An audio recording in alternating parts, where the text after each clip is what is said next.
Friends, welcome to know everything channel. आज जिस topic के ऊपर हम बात करेंगे वो है पॉपुलर नेम्स ऑफ पर्सनैलिटीज़। और आज हम जिन पर्सनैलिटीज़ को डिस्कस करेंगे वो हिस्ट्री से रिलेटेड पर्सनैलिटीज़ होंगी। और हमने ऑलरेडी रिलीजियस और पॉलिटिकल पर्सनैलिटीज़ को डिस्कस किया है अपने लास्ट वीडियो में। अगर आपने वो वीडियो अभी तक नहीं देखा है तो मैंने इस वीडियो के डिस्क्रिप्शन में वो दोनों लिंक्स दे दिए हैं, तो आप प्लीज़ उनको चेकआउट कीजिए। और अगर आपको इस वीडियो का कंटेंट अच्छा लगे तो वीडियो को ज़रूर लाइक कीजिएगा, शेयर कीजिएगा। और अगर आप चैनल पे नए हैं तो चैनल को ज़रूर सब्सक्राइब कीजिएगा। ठीक है, तो आज हम जिन पर्सनैलिटीज़ को डिस्कस करेंगे वो सारी हिस्ट्री से रिलेटेड पर्सनैलिटीज़ होंगी। और उनके बारे में जो इम्पोर्टेंट पॉइंट्स है वही मैंने यहाँ पे कलेक्ट किए हैं। तो ये पॉइंट्स मैंने इस हिसाब से कलेक्ट किए हैं क्योंकि जो अभी प्रिपरेशन कर रहे हैं JK SSB की जो अकाउंट्स असिस्टेंट वाले पोस्ट हैं उनके लिए जो प्रिपरेशन कर रहे हैं तो उनके लिए वीडियो काफ़ी ज़्यादा हेल्पफुल है। क्योंकि ये पूरा वीडियो जो है एग्ज़ाम ओरिएंटेड वीडियो है। एग्ज़ाम पे फोकस करने के बाद ही मैंने ये जो पॉइंट्स है कलेक्ट किए हैं। तो from the examination point of view these points are going to be very helpful and important. Okay, तो इस वीडियो को ज़रूर एंड तक देख लीजिएगा ताकि आपको पूरी हेल्प हो जाए। ठीक है, तो शुरू करते हैं अपनी पहली पर्सनैलिटी के साथ जो है काल्हाना। तो काल्हाना के बारे में जो पहला इम्पोर्टेंट पॉइंट है वो ये है कि Kalhana was born during 12th century to a Kashmiri minister Chanpakka who probably served King Harsa of the Lohara dynasty। तो काल्हाना जो है उनकी पैदाइश 12th सेंचुरी में हुई to a Kashmiri minister Chanpaka who probably served king Harsha of the Lohara dynasty. तो उनकी पैदाइश 12th सेंचुरी में हुई। जो एक कश्मीरी मिनिस्टर थे उनके बेटे थे चंदपक्का। और चंदपक्का जो थे वो सर्व उन्होंने किया है किंग हार्सा को।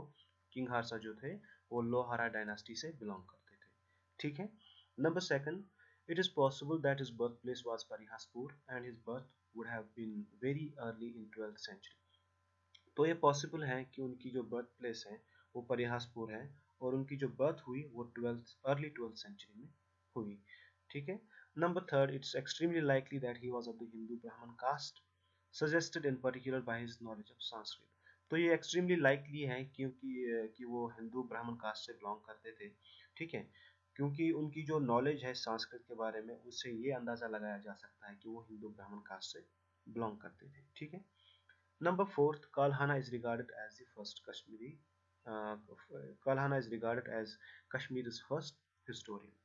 तो नंबर फोर्थ जो है काफ़ी इंपॉर्टेंट पॉइंट है कि काल्हाना जो है उनको माना जाता है कि ये कश्मीर के पहले हिस्टोरियन है। ठीक है, from the examination point of view this is very very important point. Okay, number fifth, he was the author of Raja Tarangini River of Kings, an account of the history of Kashmir। एक book उन्होंने लिखी कश्मीर के history के ऊपर जिसका नाम है राजा तरंगिनी, जिसकी लिटरल मीनिंग जो है वो है रिवर ऑफ किंग्स। तो ये इसके ऑथर हैं। तो इस राजा तरंगिनी के ऑथर के रिगार्ड से इनको काफ़ी ज़्यादा माना भी जाता है। ठीक है, तो number six, he wrote the work in Sanskrit between 1148 to 1149। तो उन्होंने जो ये काम लिखा, जो एक बुक लिखी वो उन्होंने संस्कृत में लिखी और 1148 से 1149 के बीच में इन्होंने ये लिखी। ठीक है, number seventh, the introductory verses to each of the 8 books in his Raja Tarangini are prefaced with prayers to Shiva and Hindu deity। तो ये जो इंट्रोडक्टरी वर्सेस हैं उनकी जो राजा तरंगिनी की जो बुक्स हैं वो 8 बुक्स है असल में। तो उनको जो प्रीफेस किया गया वो लॉर्ड शिवा के प्रेयर्स के हिसाब से उनको प्रीफेस किया गया जो कि एक हिंदू डियटी है। तो उनकी जो इंट्रोडक्टरी वर्सेस हैं इन 8 बुक्स की, तो उनका जो प्रीफेस है वो टोटली फोकस किया गया उन पे प्रेयर्स पे, जो कि प्रेयर्स हैं लॉर्ड शिवा के लिए जो कि एक हिंदू डियटी है। ठीक है, number 8, the work consists of 7, 8 to 6 verses which are divided into 8 books called Taranga's Waves। जो इनका इनका जो काम है तो वो पूरा काम जो है वो 7, 8 to 6 वर्सेस पे है। ठीक है, और उनको फिर बाद में डिवाइड किया गया इंटू 8 बुक्स और उन 8 बुक्स को अलग अलग करके तरंगाज कहते हैं। ठीक है, तो असल में जो राजा तरंगिनी है इट कंसिस्ट्स ऑफ 8 बुक्स। ठीक है, और इसमें जो टोटल वर्सेस है वो 7, 8 to 6 हैं और एक एक बुक को इंडिविजुअली तरंगाज कहते हैं। ठीक है, और तरंगाज की जो लिटरल मीनिंग है वो वेव्स है। ठीक है, तो number 9th, in Raja Tarangini, a history of Kashmir written by Kalhana in the mid 12th century, it is stated that the valley of Kashmir was formerly a lake. जो ये राजा तरंगिनी है जो काल्हाना ने लिखी मिड 12th सेंचुरी में, इसमें ये लिखा गया है कि जो कश्मीर की जो वैली है ये पहले एक लेक थी, ठीक है। This was drained by the great rishi or sage काश्यपा। तो इसको ड्रेन किया गया, मतलब इससे पानी निकाल दिया गया। तो किसने निकाला? वो एक ऋषि थे जिसका नाम काश्यपा था, ठीक है। वो बेटे थे किसके? मरीषि के, ठीक है। काश्यपा ने इसको ड्रेन किया, जो खुद बेटे थे मरीषि के, ठीक है, सन ऑफ ब्रह्मा, जो कि सन ऑफ ब्रह्मा थे, ठीक है। By cutting the gap in the hills at Baramulla, यानी जिसको बारामुल्ला भी उसने लिखा है अपनी बुक में, ठीक है। उन्होंने एक गैप बनाई पहाड़ों के दरमियान, कहाँ पे? बारामुल्ला में, जिसको उस टाइम बारामुल्ला भी कहते थे, ठीक है। When Kashmir had been drained, Kashyapa asked Brahmins to settle there. जब कश्मीर पूरा ड्रेन हुआ, जब पूरा पानी निकल गया, तो काश्यपा ने क्या कहा? उन्होंने ब्राह्मण से कहा कि वहां पे सेटल हो जाए, ठीक है। Number 10th, Kalhana was familiar with earlier epics, a long narrative poem showing the deeds of a legendary or historical hero, such as Ramayana and Mahabharata, to all of which he alludes to make indirect reference to his own writings. काल्हाना जो थे ये familiar थे, जो earlier जो epics थी, epics मतलब epics की meaning जो है वो है a long narrative poem showing the deeds of a legendary और हिस्टोरिकल हीरो। किसी हीरो के बारे में हम जो पूरा, अगर हम पीछे जाए, कोई ऐसा हम स्टोरी सुनते हैं कभी कि एक हीरो था, उन्होंने ऐसे ऐसे काम किए अपनी लाइफ में, तो वो जो स्टोरीज हम सुनते हैं वो एपिक्स उनको कहा जाता है। तो ऐसे ही एपिक्स के बारे में ये जो काल्हाना था काफ़ी फेमिलियर थे। तो जैसे एक एपिक है such as Ramayana and Mahabharata, तो इनके साथ ये काफ़ी ज़्यादा फेमिलियर थे, क्योंकि उनकी जो इनडायरेक्ट रेफरेंसेस मिलती है उनकी ओन राइटिंग्स में, जो उन्होंने बुक लिखी, तो एक इनडायरेक्ट रेफरेंस मिलता है उनका कि ये शायद इनके बारे में जानते थे, ठीक है, रामायण और महाभारत के बारे में, ठीक है। Number 11th, all information regarding his life has to be deduced from his own writing, a major scholar of which is Mark Aurel Stein. तो उनके लाइफ के बारे में जितनी भी हमको इंफॉर्मेशन मिलती है वो उनकी खुद की राइटिंग्स में मिलती है, और उन राइटिंग्स का भी जो स्कॉलर है, जो मेजर स्कॉलर है, वो है मार्क ऑरलस्टीन, ओके। फ्रेंड्स, जो नेक्स्ट पर्सनैलिटी है वो है जोना राजा।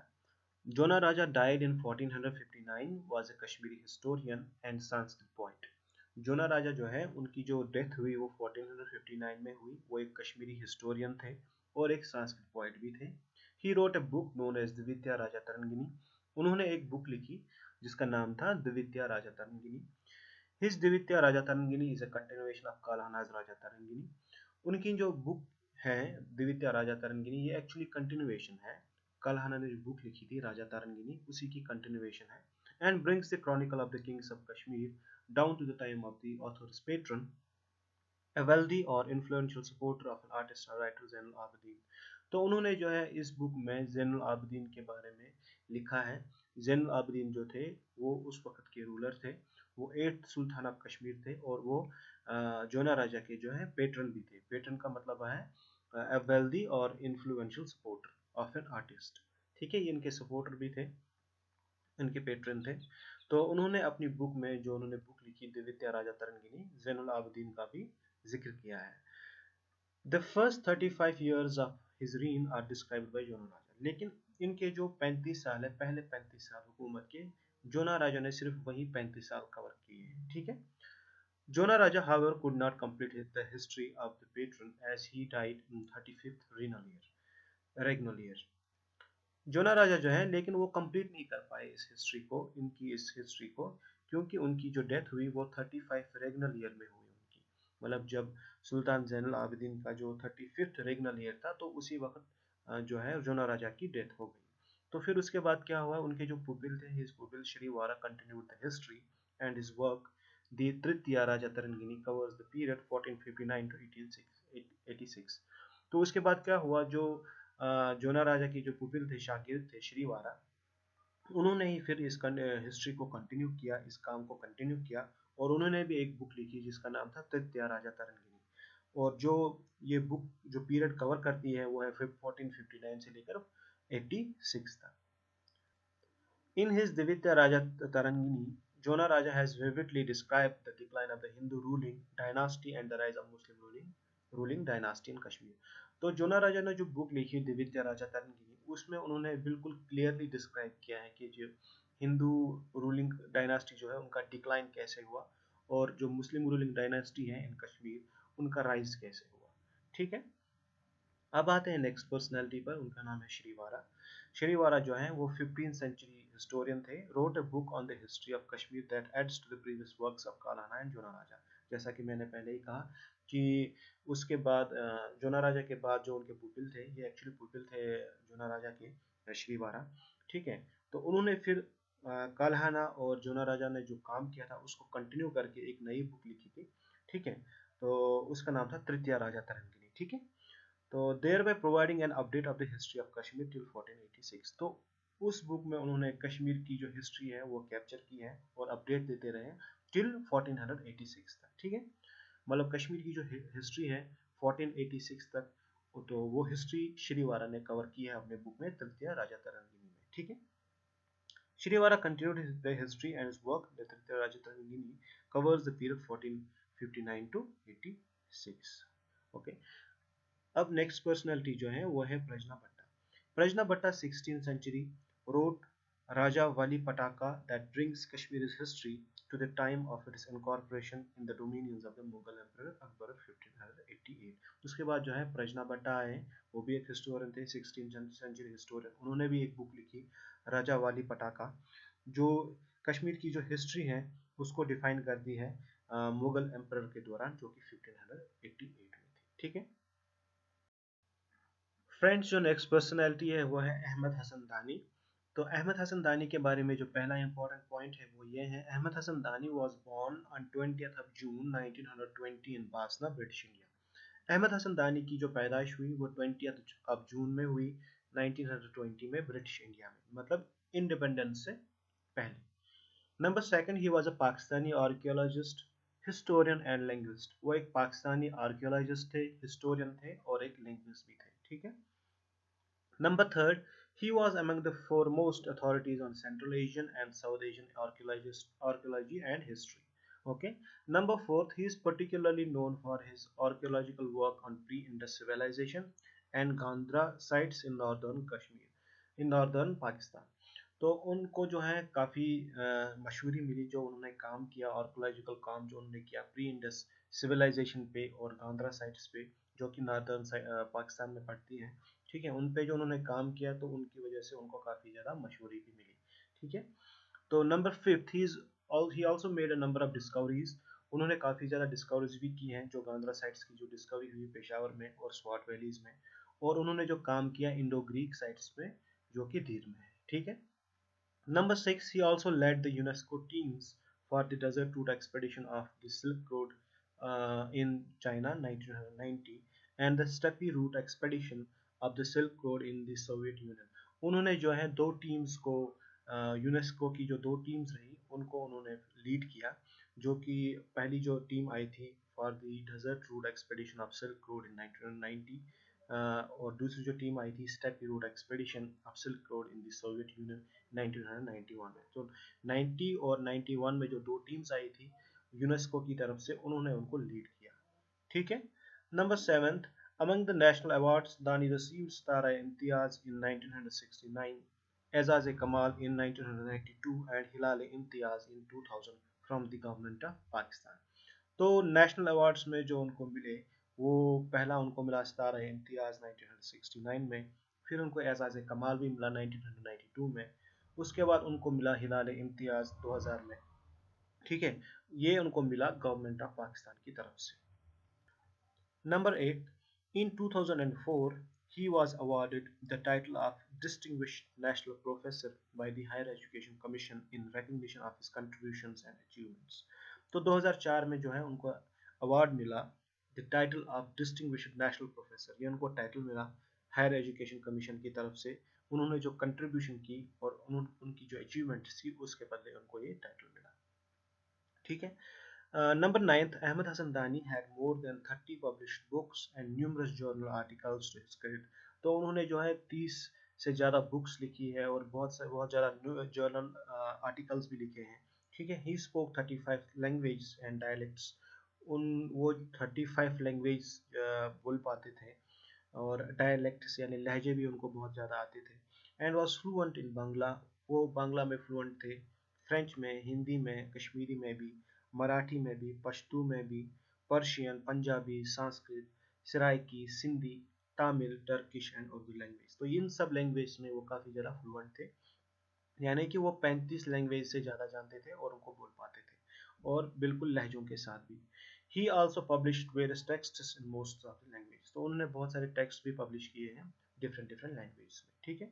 Number 10, he died on 26 January 2009 aged 88, Islamabad, Pakistan. उनकी जो डेथ हुई, उनकी जो वफात हुई, वो हुई 26 जनवरी 2009 में।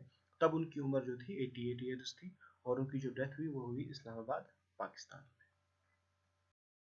फ्रेंड्स, जो नेक्स्ट पर्सनैलिटी है वो है ललित गुप्ता। तो पहला इंपॉर्टेंट पॉइंट जो है वो है doctor Lalit Gupta was born on 29 August 1953 at Lakhanpur, Jammu. तो डॉक्टर ललित गुप्ता जो है उनकी पैदाइश हुई 29 अगस्त 1953 को लखनपुर, जम्मू में, ठीक है। Number second, he is an Indian art historian, columnist, actor and film maker. वो इंडियन आर्ट हिस्टोरियन भी हैं, कॉलमनिस्ट भी हैं, एक्टर भी हैं और फिल्म मेकर भी हैं। Number third, he is an authority on art history, remained head of art history and aesthetics wing in State Institute of Music and Fine Arts located in Jammu for 3 decades. तो वो authority है art history में भी, और वो 30 साल तक यानी 3 डेकेड्स तक हेड रहे हैं art history and aesthetics wing in state institute of music and fine arts, ठीक है, जो जम्मू में है, ठीक है। Number fourth, he has been associated with various television channels and has directed more than 50 short films. तो वो एसोसिएट जो है रहे हैं वेरियस टेलीविजन चैनल्स के साथ, और उन्होंने डायरेक्ट की है more than 50 short films, documentaries on various aspects of art, culture and language, ठीक है। Number fifth, as an actor, he has participated in more than 50 full-length plays being produced by different institutions. तो as an actor जो है उन्होंने participate किया है more than 50 full length plays में, जो कि प्रोड्यूस किए गए थे by different institutions including Jammu and Kashmir academy of art, culture and language. Number 6, as a script writer, he has written a number of popular serials. तो as a script writer जो है उन्होंने बहुत सारे स्क्रिप्ट्स लिखे हैं for popular serials and TV documentaries for Doordarshan on different aspects of Dogra heritage. तो as a script writer उन्होंने बहुत सारे स्क्रिप्ट लिखे हैं पॉपुलर सीरियल्स के बारे में, टीवी डॉक्यूमेंट्रीज के बारे में, to cover the different aspects of Dogra heritage. ये सब उन्होंने स्क्रिप्ट जो लिखे हैं दूरदर्शन के लिए लिखे हैं।